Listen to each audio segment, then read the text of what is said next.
Hey YouTube, it's Mike here and I'm showing you guys basically my finish of the month. I got 114 wins out of 197 games. So as you can see in my last video, I stopped playing because I couldn't attempt to get Elite 3 anymore. So I figured, you know what, screw it. I'm just gonna enjoy my New Year's Eve, my New Year's Day with my family and all that, and I'm not gonna play the remaining games. Hopefully you guys all had a good weekend. You guys all celebrate with your family and friends and all that fun. I wanted to say also that I ended up selling my team. The reason why I sold my team, I will explain that in a few moments. I just wanted to say something. In my last video, about 90% I would say that people that commented actually agreed with me, where I deserve to win that game basically. I had so many chances and stuff like that, and whatever, at the end I ended up losing. We saw the video, people have seen it. But there's always that 10% of people that don't believe in this handicap, don't believe in momentum, don't believe in sliders. And I get it, it's your opinion. These people are always the people that turn around and say, you know what, Mike, it's your fault. Your choices of shots are bad. Your way of defending, you're choking.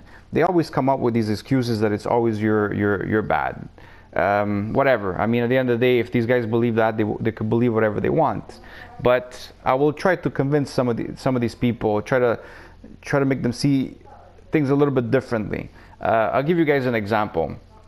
That game there, we'll forget about that game there. I'll give you guys another example. Like a couple of games before that game there, before I had my breaking point where I decided to just stop playing, there was another game, for example, where I had about 10 to 11 shots on target and my opponent had 2 shots. Of course, I lost the game. I lost the game 2-1, okay? Now, during that game there, okay, I ended up scoring 1 goal on 10, 11 shots. His goalie ended up saving 9 or 10 shots. Can't remember if it was 10 or 11 shots. And my opponent had 2 shots on target, 2 goals. Both of his goals were long shots, okay? I don't take that many long shots. Most of my chances that I take are inside the box, or give or take very, very close to inside the box. So usually when you're playing, if you watch real soccer, you know that 10 shots inside a box, your percentage of scoring are way higher than long shots. So for me to have 10 shots inside the box and only score 1 goal, and my opponent to have 2 shots outside the box and score 2 goals, there's definitely something wrong with those stats when you look at it. Now you'll be like, maybe he took 2 good shots. Fine, my opponent took 2 good long shots.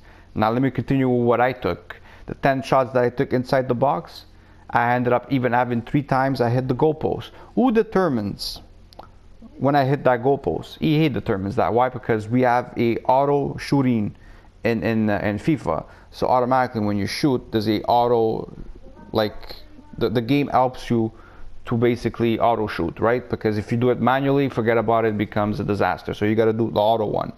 And I hit 3 goalposts, okay? So EA determines that I hit 3 goalposts there, not me. It's not my choices of shots. It's nothing. It's EA that decides you're gonna hit the goalpost. Same thing with EA decides if your goalie is gonna save it or not. I mean, you don't control your goalie in this game. Nobody controls their goalie in this game. EA decides if your De Gea is gonna save the shot or not save it. It's as simple as that. Same thing with his long shots. You could take good angles with long shots, but seriously, at the end, EA decides if it's gonna go in. I mean, it's a long shot. It is what it is. Anyways, let's get over this point here and let's talk about something else. For example, I'm in Division 1. So when I play Division 1, I recognize I'm playing a Division 1 player right away. And what I mean by this is a lot of people notice this too. People that are in Division 1, Division 2, Division 3 recognize when they're playing their divisions. If they're playing the game for a long time, you recognize when you're playing an opponent that is your caliber of opponent. So when I'm playing a Division 1 player, 8 out of 10 of those games, it's going to be an even match. In a way of saying that it's going to be a tight game, there's going to be chances both ways. You're recognizing that you're playing someone that is pretty much at the same level as you. And there's always maybe 2 games where either the guy is just way too better than you, or maybe the guy's just not good enough for Division 1, he's borderline Division 2, Division 1, so he keeps coming back to Division 1, keeps going back down to Division 1, okay? So you recognize these things as you play the game a lot. As you can see, I played 800 games. I think I recognize which opponent I'm playing. If I'm playing a Division 3 player, the chances of me losing versus him are very slim because I'm I'm gonna beat the guy. Why? Because I'm just better than the guy. I'm a higher division. I'm better than him. I'm able to conquer Division 3, in a way of saying. So when you're playing Weekend League and you play that game, for example, you guys watch the video, clearly the guy is not a Division 1 player. And if he is, he's borderline Division 2, because I outplayed the guy the whole game and he ended up beating me with 3 goals in the last 7 minutes of gameplay. And that is what's wrong with the game, because there's clearly something that gives advantages to player in different areas of the game, or gives the other person disadvantages. And people will be always with the pros win and the pros keep winning. The pros run mega teams. They run 30, 40, $50 million mega teams. It's only normal that they're able to overcome a lot of this bullshit. Gorilla played with a 100, 200K team and he ended up getting 33 wins. This is the best player in the world. And when he played with an average team, not even an average team, let's say like a little bit under an average team, he ended up losing 7 games. That's a perfect example that even the best of the best cannot overcome the bullshit. Anyways, we're going to end the subject on that there, and we're going to talk a bit about what I did with my team. I ended up selling my team, and I don't know why I'm going into the transfer. So I decided to sell my team, and people were like, wow, Mike, really? You decided to sell your son, your Del Piero, all that? Yes, I did. So as you can see, I ended up selling like Sandro. I had 2 Bakayokos. Valencia, Son I ended up selling for 292. Son for me was one of the best player I've used in this game. Goal per game guy for me. He was way over a goal per game for like 200 something games played for me. He was amazing. Zaha was okay. I just played him this weekend. His speed was very nice, but other than that, whatever. He's a decent player, not more than that. Bailly, we all know that I love this guy. De Gea, whatever, man. I mean, there's games where he's awesome. There's games where he can't save nothing.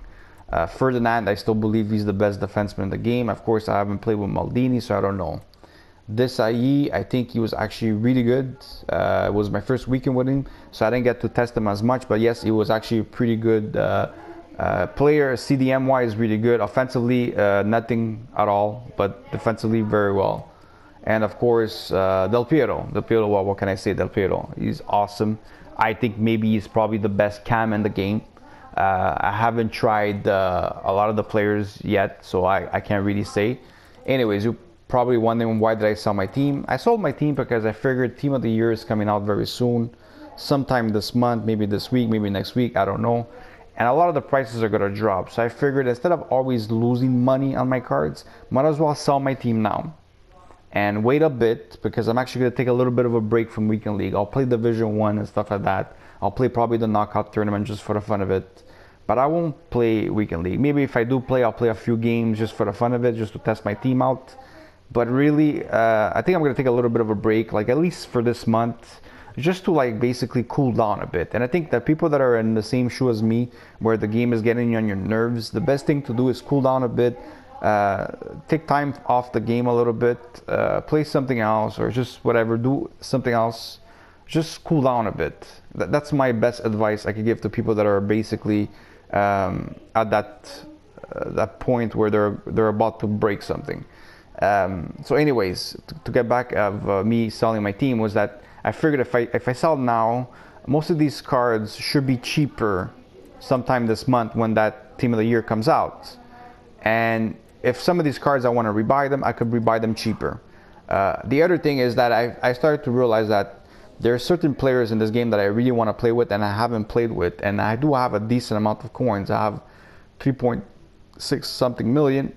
I would say that with the stuff that I also have in my club, because I still have a lot of stuff in my club, you know, maybe I could even reach to the 4 million mark with the rewards I'm getting this month and all that. So I'm not going to be buying nothing yet. What I'm going to do is I'm going to wait for this Thursday to get my monthlies and see if I get something in my Gold 1 rewards, because you never know, I could get lucky and get something good out of them. Either way, this is what I have in my club. So, you know, like, I'm going to wait to see what I get, and I'm going to determine with what I get if I could build around some of these red cards that I have. If I can't, I'm gonna go out and I'm gonna go get players that I really want to play with. Since I can't overcome the bullshit, might as well play with players that I actually like. At least I will be enjoying the game with players that I want to play with. You know what I mean? Anyways, I'm gonna end the video at that. And like I said in the video at the beginning, I was hoping that everybody had a good year, a good new year, a good party with their family and friends, and a good weekend, whatever. And we'll see you guys this Thursday when I get my rewards. I will open up my I will make a video showing you what my gold 1 monthlies are. Of course, I will show you guys also like I ended up quitting at gold 2 for the week. So I'll show you guys my rewards and we'll see what we get. And hopefully you guys also get good things. And I wish you guys a good day, and thank you for watching the video, guys. Have a good day, guys. Bye bye.